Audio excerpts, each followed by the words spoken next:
Every empire swears its money is safe. Every government insists its promises will last forever. And every time, history proves them wrong. From Rome to France, from the Confederacy to modern Lebanon, people woke up one day to find their savings worthless, their paychecks meaningless, and their futures stolen, despite trusting the system. Collapse isn't rare, collapse is the rule. The real question isn't whether financial systems fail, it's how you protect yourself when they do. The illusion of permanence is the most dangerous financial mistake. We look at our bank accounts and national currencies and assume they're unshakable. But money is never unshakable. Money is trust, and trust can vanish overnight. That's why history is both brutal and incredibly instructive. Every collapse leaves a trail showing what really preserves wealth and what turns to dust. If you pay attention, you'll notice the survivors weren't the ones who trusted most. They were the ones who doubted first.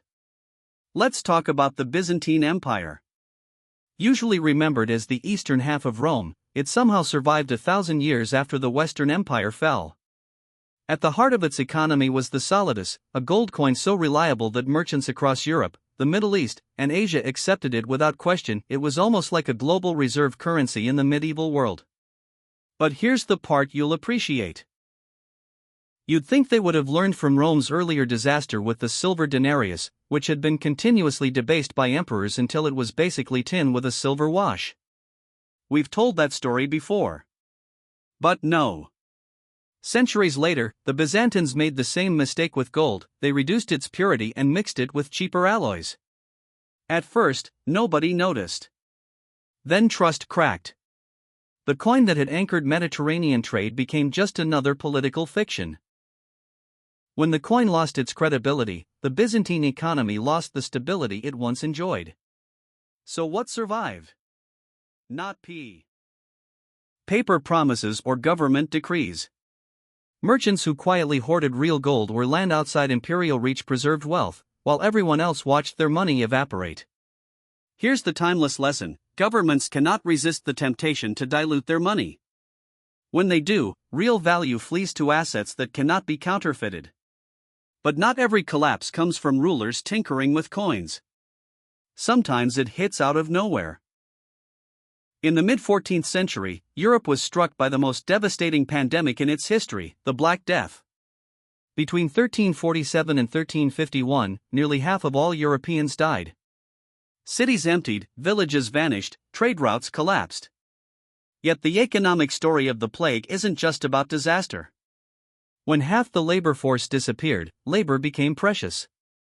Survivors could demand higher wages. Food and land, once scarce, became relatively abundant compared to people. Families with cash, silver, goods, or even just the ability to work suddenly had leverage they'd never dreamed of. Think about it: empty houses, unplowed fields. Survivors were in a buyer's market. If that sounds familiar, it should. During the COVID pandemic, we saw a modern version: supply chains broke, governments printed trillions, and those with liquidity scooped up assets while paycheck-to-paycheck people fell behind. In the U.S., housing prices soared, the stock market bounced back almost immediately, while millions struggled to pay rent. The pattern is clear: pandemics redistribute wealth. Always have. Survivors of the Black Death leveraged scarcity to climb the social ladder. Survivors of COVID with liquidity bought property, stocks, and businesses at bargain prices. The lesson isn't comforting, but it's real: crises reward those with reserves and punish those without. Another lesson from history: banking collapses can bring down institutions that seemed too big to fail. In the 1340s, Florence was Europe's financial capital, home to powerful banking families like the Bardit and Peruzzi.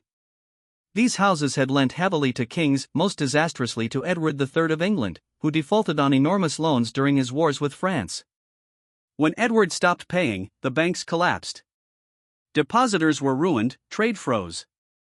Florence, once wealthy, was thrown into turmoil. Ordinary citizens learned that size isn't safety, and reputation doesn't protect you.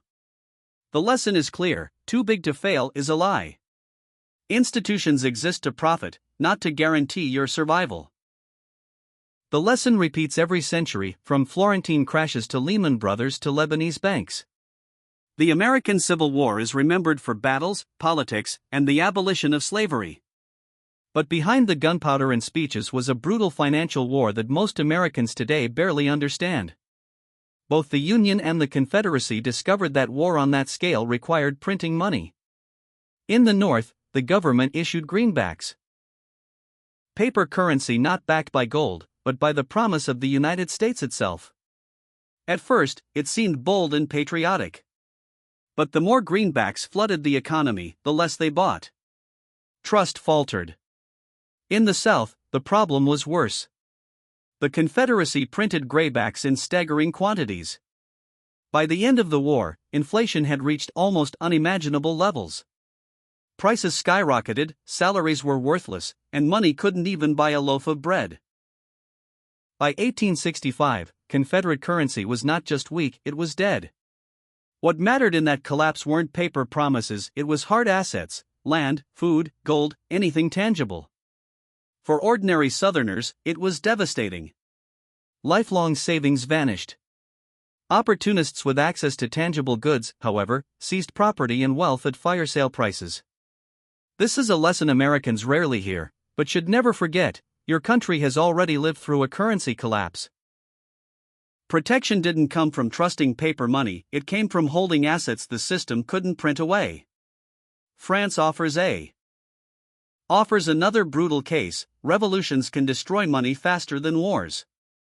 In the 1790s, revolutionaries toppled the monarchy and seized church lands, issuing new paper currency called assignats.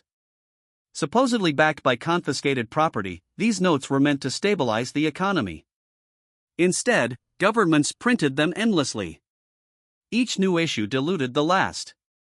Prices spiraled, wages couldn't keep up, and soon the money was worthless.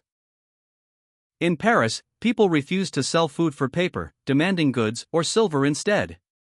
The winners weren't patriotic note holders, they were the ones holding food, gold, or property. For ordinary Parisians, the lesson came too late: promises, no matter how noble, are only worth what others will accept. Fast forward 2 centuries to Asia. In 1997, a speculative attack on the Thai baht triggered a regional crisis. Thailand had borrowed heavily in dollars, confident their currency peg would hold. When it collapsed, debts in foreign currency became unpayable overnight. Investors fled. Currencies across Southeast Asia crashed, economies shrank, unemployment soared. The people who suffered most weren't the hedge funds that sparked the panic, it was ordinary citizens whose savings lost value, mortgages doubled, jobs vanished. The pattern is painfully familiar: debt in someone else's money is a death trap. When the storm hits, it's the debtor, not the creditor, who drowns. By now, the picture is clear: from revolutionary France to Civil War America to modern Asia, the themes repeat. Paper money collapses. Debt chains nations and families. And those who survive are not the ones who trust most, they're the ones who notice fragility before it cracks. The most chilling part? Collapse isn't just ancient history, it's happening now. In Lebanon, between 2019 and 2021, banks did something that seems unthinkable to most people in the developed world: they locked the doors. Citizens woke up to frozen deposits, restricted withdrawals, and a collapsing currency. Collapsing currency. The Lebanese pound lost over 90% of its value. A lifetime of savings became pocket change. People lined up outside banks, begging for access to their own money, and were told it was gone. Not just small savers, but middle-class families, retirees, doctors, and engineers all lost out. The ones who survived best were those who had diversified abroad, held tangible assets like gold or property, or kept cash outside the banking system. Everyone else was trapped. If that sounds far away, it shouldn't. In 2008, Americans watched their homes repossessed and pensions decimated while the banks that caused the crisis were bailed out. In 2020, during the pandemic, trillions were printed to keep the machine running, a lifeline that inflated asset prices for the wealthy while ordinary wages lagged. In 2023, regional banks in the U.S. collapsed almost overnight when depositors lost confidence, reminding us all that too big to fail is just a fairy tale. Until the door slams shut. So how do you protect yourself when everything falls apart? History shows there's no single answer. In Byzantium, it was gold. After the Black Death, it was liquidity to buy abandoned land. In Florence, it was not trusting too big to fail bankers. In the Confederacy, it was hard goods. In France, it was food in property. In Asia, it was avoiding debt in someone else's currency. In Lebanon, it was getting out of banks before they closed. Patterns change, but the theme is constant. Survival comes not from blind faith in paper or institutions, but from recognizing what holds real value when illusions collapse. And here's the paradox that should wake you up: collapse is both tragedy and opportunity. For the unprepared, it's ruin. But for those with resilience, liquidity, or assets that cannot be printed away, it's a chance to acquire wealth at a fraction of its former cost. After the Black Death, peasants became landowners because there was too much land and too few people to work it. After 2008, those with cash bought homes while millions were foreclosed. History shows that protection isn't just defense, it's positioning yourself to seize what others, under pressure, are forced to give up. But wealth isn't just what you own, it's what you can do. The survivors of history weren't only those with gold or property. They were people who could create value when others couldn't. The baker who could still provide bread, the craftsman who could repair tools, the farmer who could feed a community, the merchant who could move goods across borders. These were the people who didn't just survive collapses, they thrived in them. In every crisis, money loses meaning, but production never does. People still need to eat, build, trade, and live. And those who can meet those needs are never poor for long. That's deeper protection. Not blind faith in institutions, not hope that governments or banks will save you, but real assets, real skills, and awareness that illusions always collapse. Every crisis is a transfer, from the many who trusted to the few who prepared. From paper promises to tangible value.